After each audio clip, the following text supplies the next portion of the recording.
Hello students, कल हमने भर्ती के अर्थ और नकारात्मक और सकारात्मक भर्ती के संबंध में चर्चा की थी।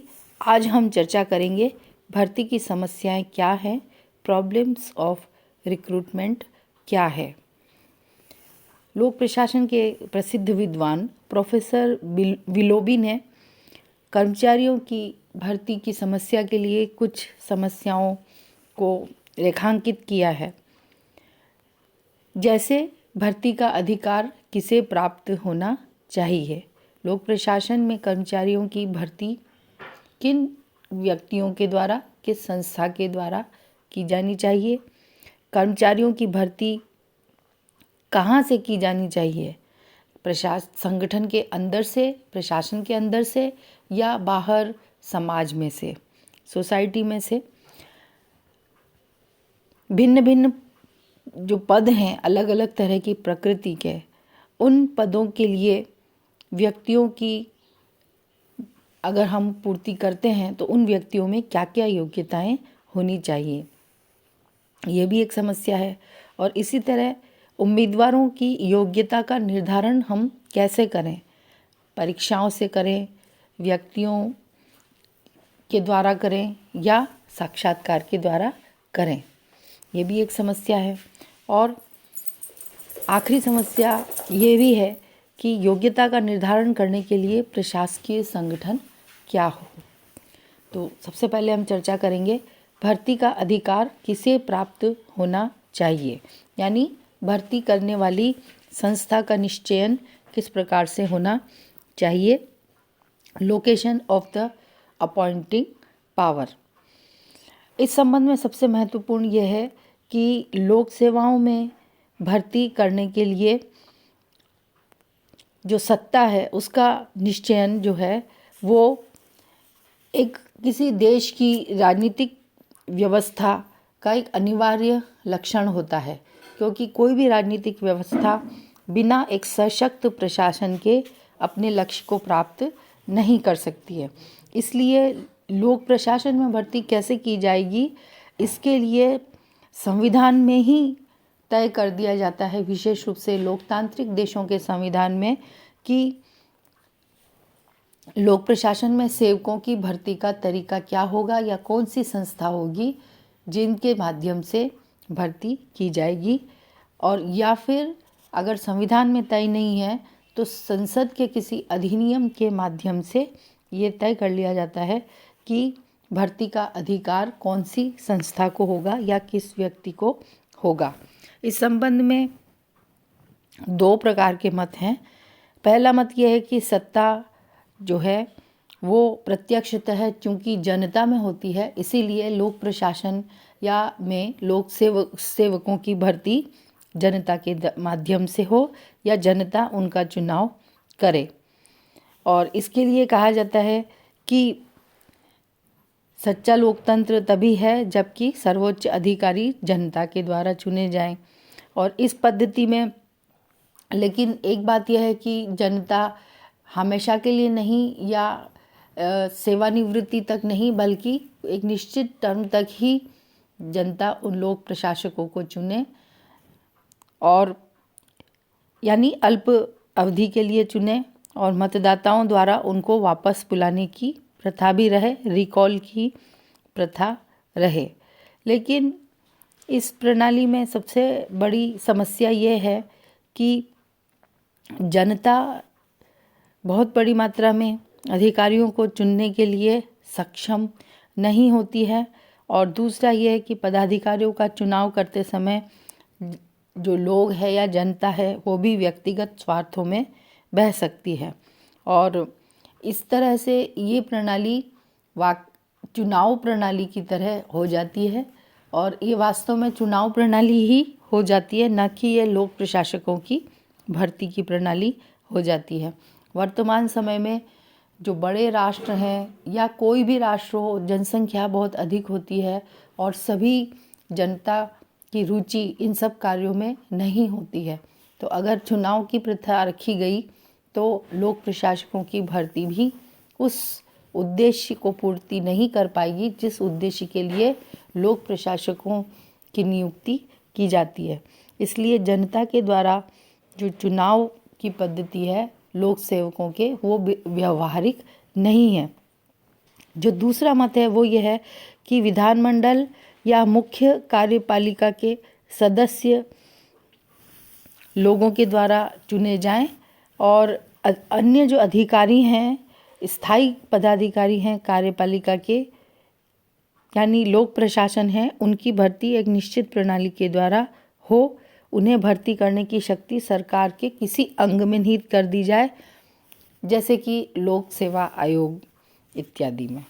तो दूसरा जो पक्ष है वो ज़्यादा उचित नज़र आता है कि किसी आयोग के द्वारा या किसी ऐसी संस्था के द्वारा जिसको संविधान के द्वारा अधिकार मिले हुए हों, जो संवैधानिक संस्था हो, उसके द्वारा लोक प्रशासकों की भर्ती की जाए। तो दूसरा जो दृष्टिकोण है वो अधिक व्यवहारिक है कि जनता के द्वारा चुनाव की अपेक्षा किसी संस्था के द्वारा जो संसद अधिनियम के माध्यम से बनाई गई हो या संसद जो स्वयं संविधान में लिखा हुआ हो, वो उसी संस्था के द्वारा लोक प्रशासकों की भर्ती की जाए। दूसरी समस्या आती है भीतर से भर्ती या बाहर से भर्ती। भीतर से भर्ती से तात्पर्य यह है कि उच्चतर पदों में भर्ती अगर की जाती है तो उन पदों को भरने के लिए निम्न पदों में से व्यक्तियों को उच्च पदों पर पदोन्नति दी जाए।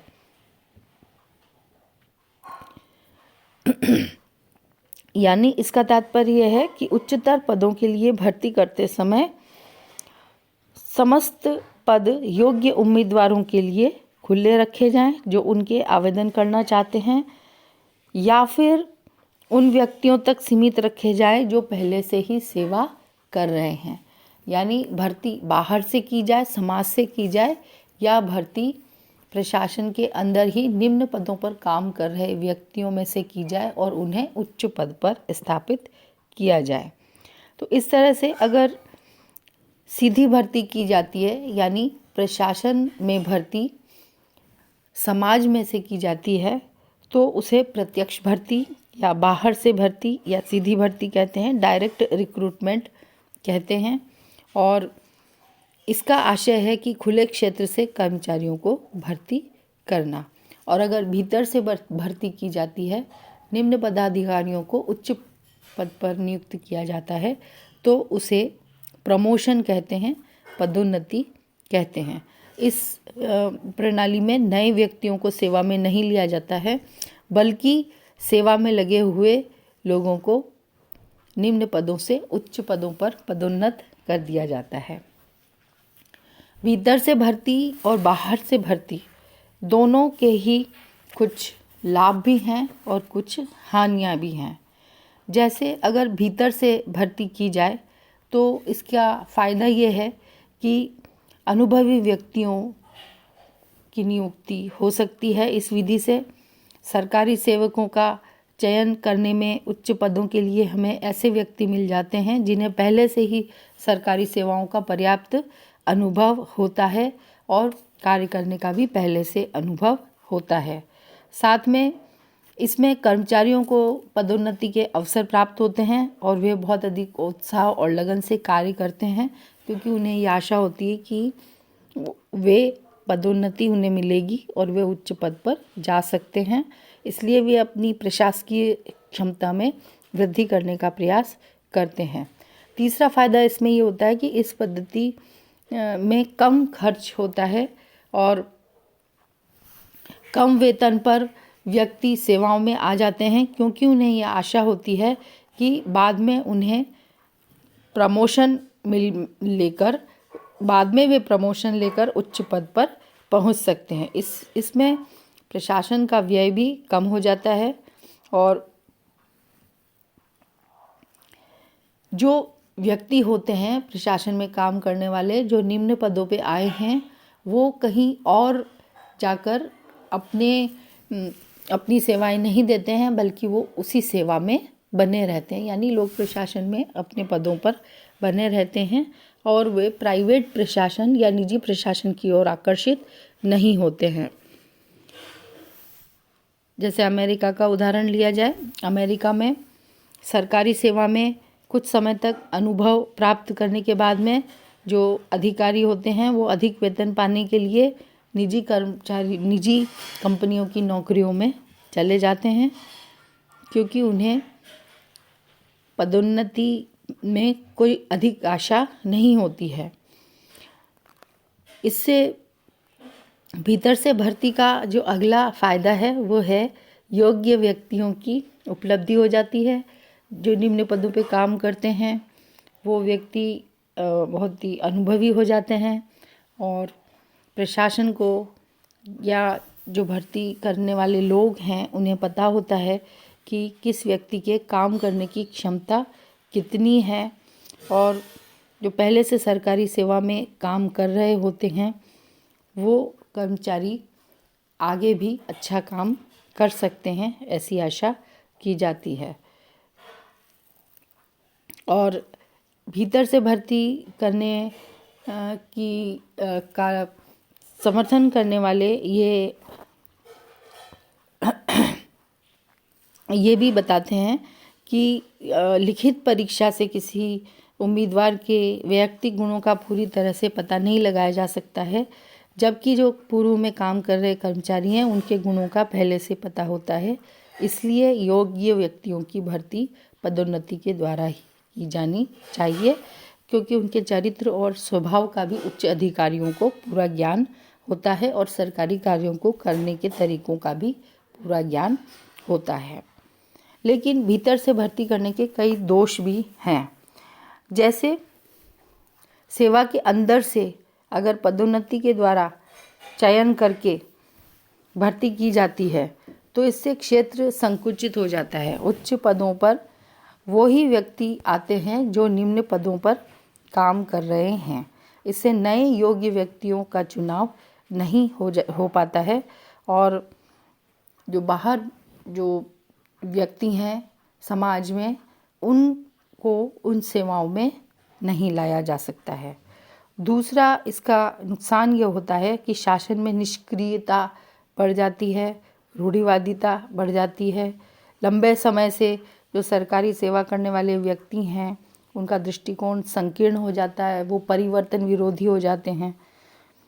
ऐसे व्यक्तियों को अगर ऊंचा पद दिया जाएगा तो वो प्रशासन गतिशील होने की बजाय स्टैटिक हो जाएगा, गतिहीन हो जाएगा।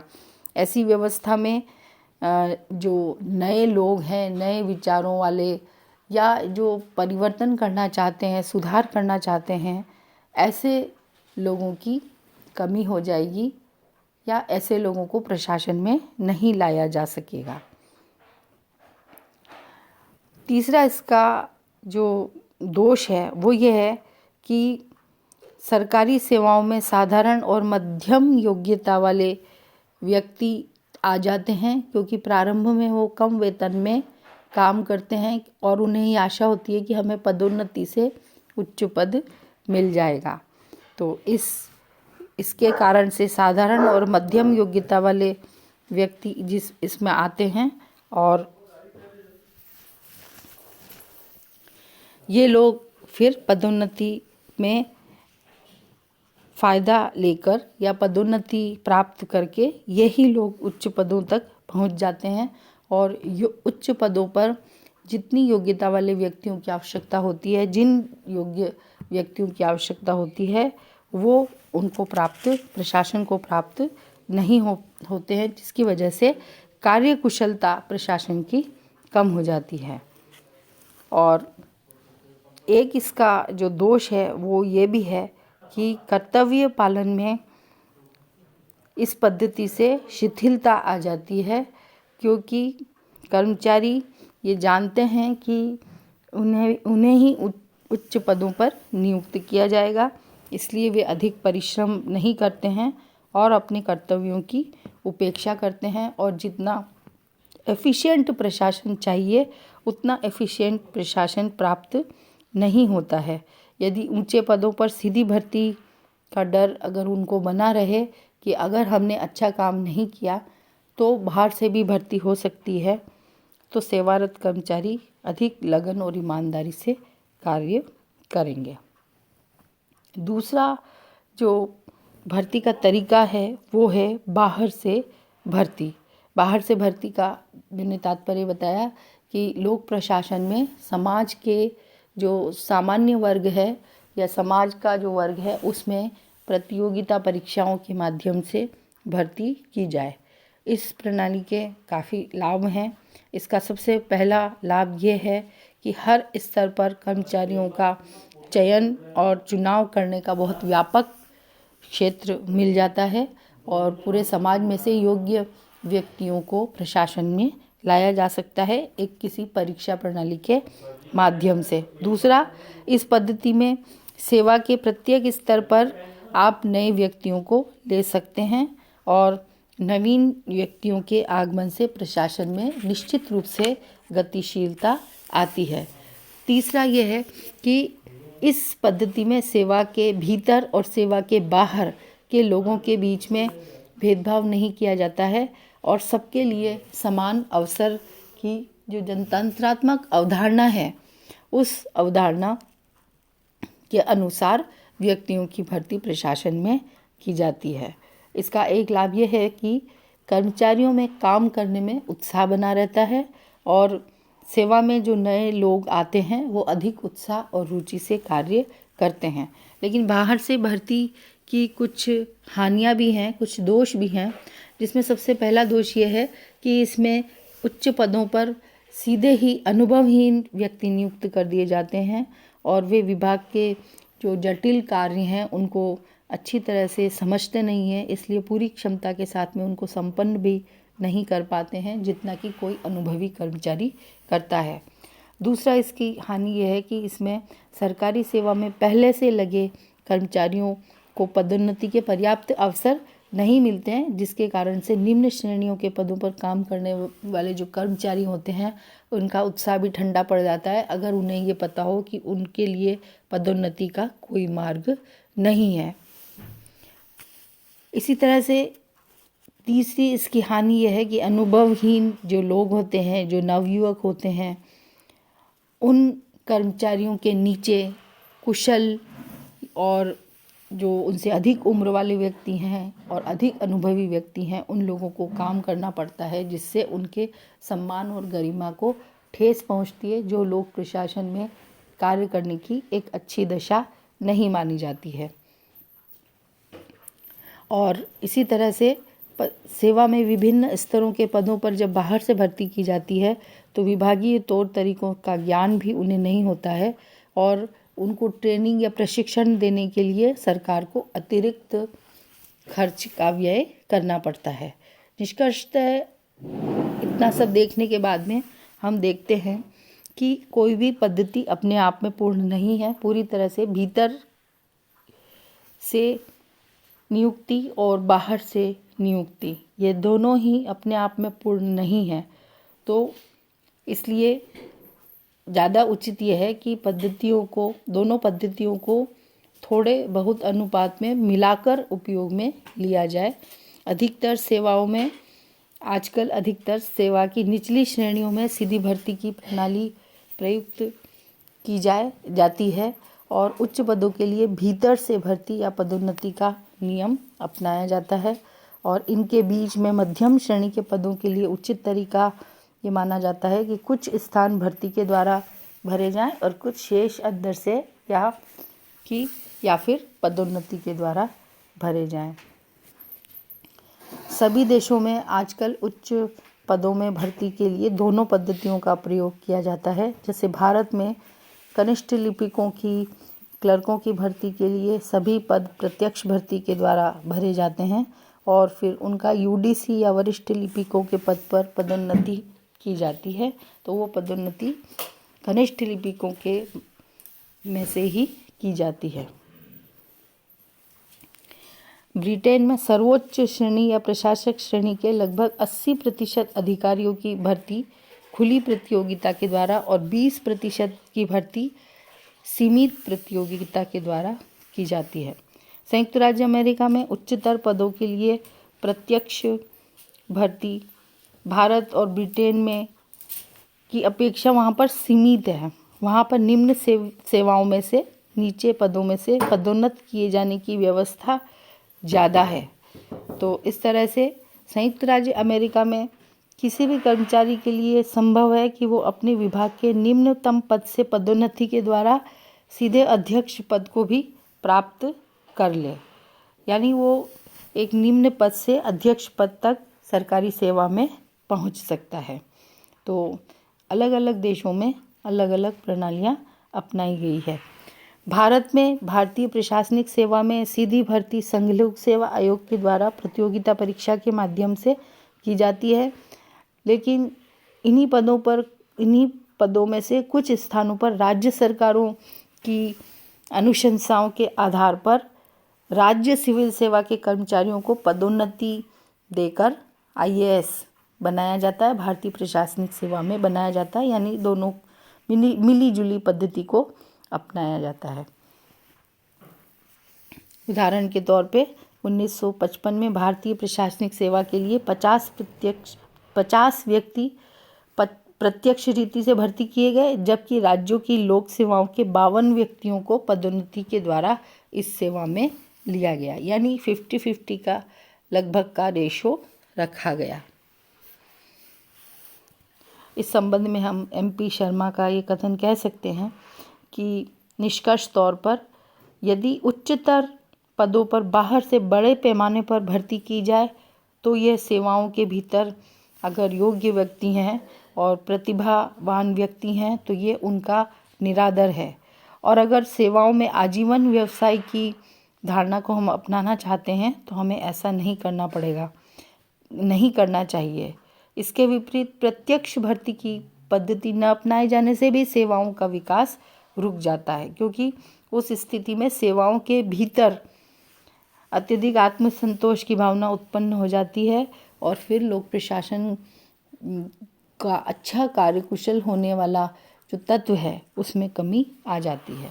तो इसलिए निष्कर्ष तौर पे हम ये कह सकते हैं कि भर्ती में दोनों बाहर से भर्ती और भीतर से भर्ती दोनों का एक संतुलित जो सहयोग है वो लिया जाना चाहिए। Keep learning, keep growing.